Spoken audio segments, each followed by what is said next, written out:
sila magawa eh. Kailangan nilang tanggapin ang sitwasyon. Sobrang hirap na inaabot namin ngayon. Yung mga apo ko, hindi nang kapag-aral. Kasi araw-araw na lang ganyan tubig na yan. Sobrang napahirap na inaabot namin.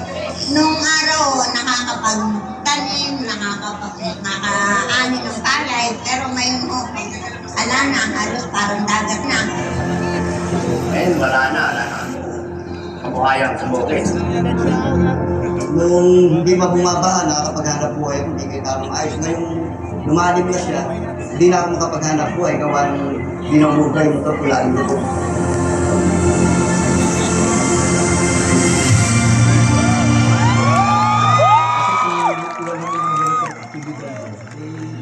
Mas mahirap maka-adapt sa isang sitwasyon na may problema ka, tapos wala kang makitang tumutulong sa'yo. Walang dumadamay.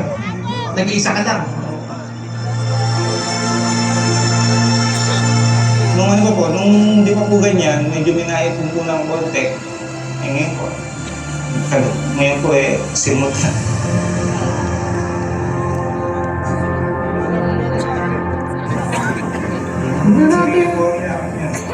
Hanggang saan po?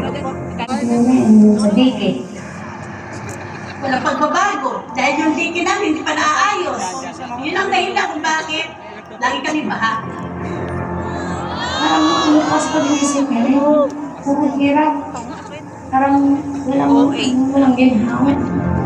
Yung gusto kong bilhin yung gusto ng anak mo, kailangan kong mabigay.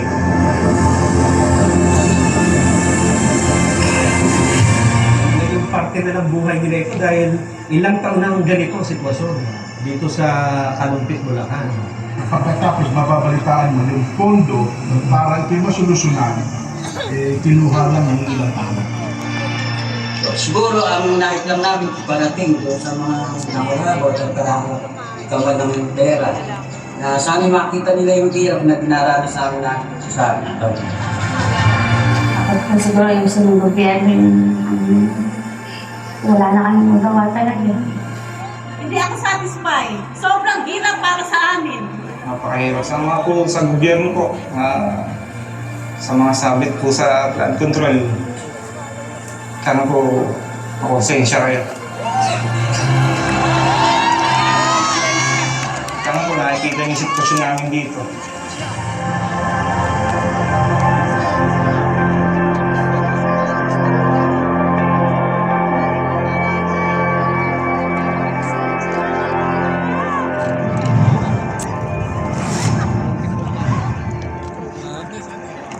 Hindi AI yan! Totoo yan! Totoo! Arvin, eto na naman ako, nalulungkot na naman. Talagang nakakalungkot ko.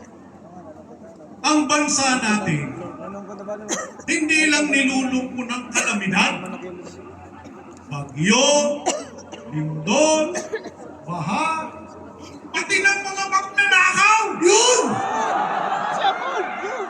Yun ang masakit. Ama po, binibigyan natin ngayon ng tinig yung mga kababayan natin na panood natin. Hindi sila nag-iisa. Ihihingi natin ang hustisya. Hustisya! Hustisya! Hustisya! Hustisya! Hustisya!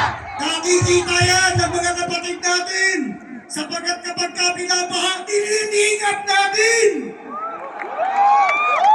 Sila,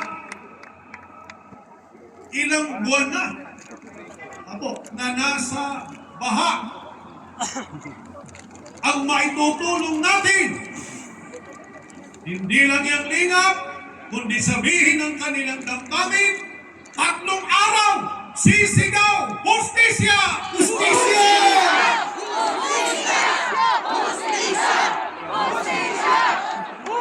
Kaya kung pinagtataka, bakit tayo naririto? Tayo dapat magtaka, bakit wala sila rito?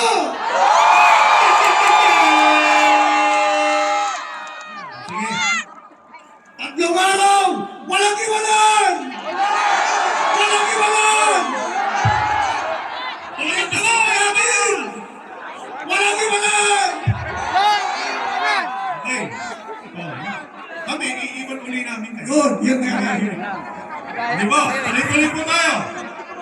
Mantala, narito muna sina kapatid na Ayin, si kapatid na Mami, at si kapatid na Rexy. Palakpakan po natin.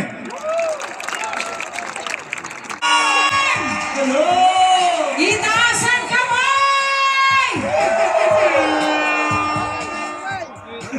Ang grabe, ang daming tao! Grabe, magandang hapon sa inyong lahat!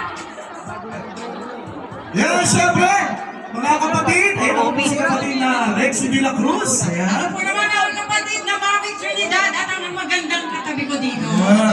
Hello po, Karina Grandstand. Ako po si Ai de la Cruz. Yun! Bakit gano'n sa kanya maganda? Sana mo na kasi nabi.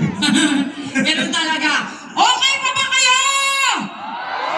Isa pa! Kaya pa. Ayan ba? Kaya pa! Tayo dito, Yes. ha? Rexy, Ah. 3 araw tayo dito. Ah, yes. Kaya pa! Kaya pa! Hustisya! Isa pa! Hustisya! O, ayan. At yun o. Nakakapayat yan eh. Nakita naman ninyo yung aming mga... Ano? Accountability! Accountability! Talaga. Alam niyo po kanina, nakakapagbag po ng damdamin yung mga napanood nating mga kwento ng ating mga kababayan. Yes. Kung kanina po ay napanood natin, ngayon naman po ay maririnig natin sa pamamagitan ng isang awitin na isinulat po upang talagang maiparating ang mensahe na nais natin sa mga kinauukulan. Kaya narito po, sina Aiki at Aljo, pakinggan nyo!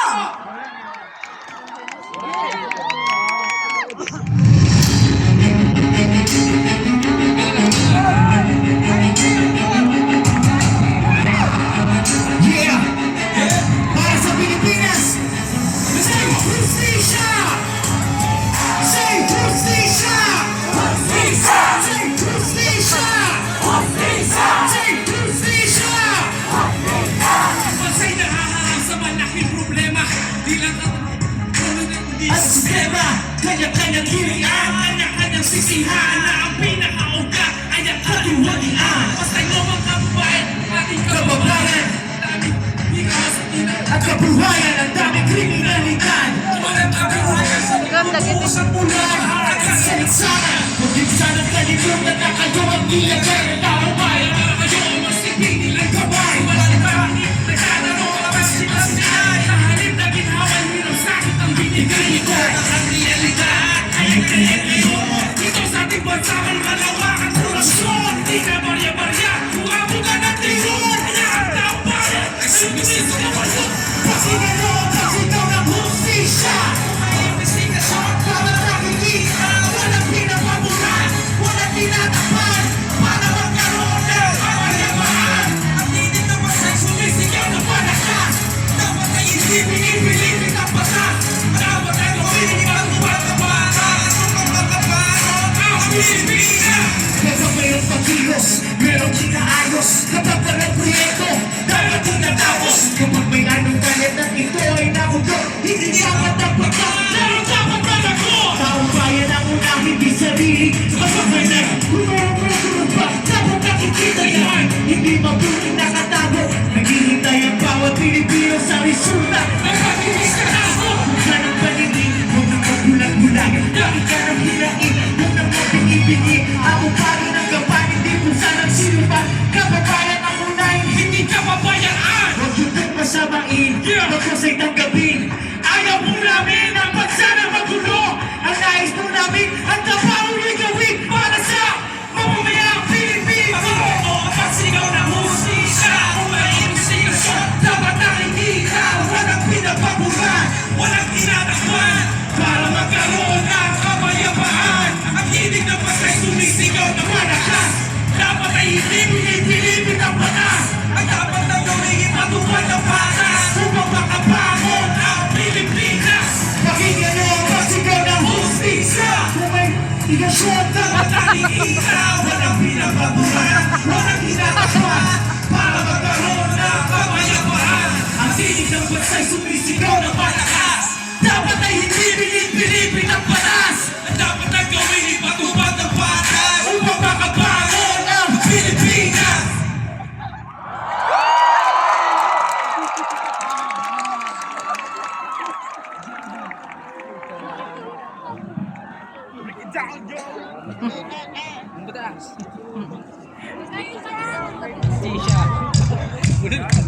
isa pa.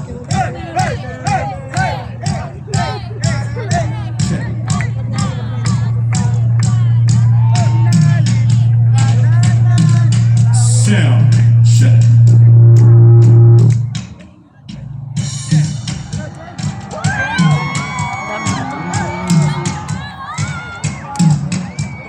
Magandang hapon, Kirino Granson! May lakas pa ba ang lahat? Sumagal tayo! Mula sa likod, sa gilid, hanggang doon sa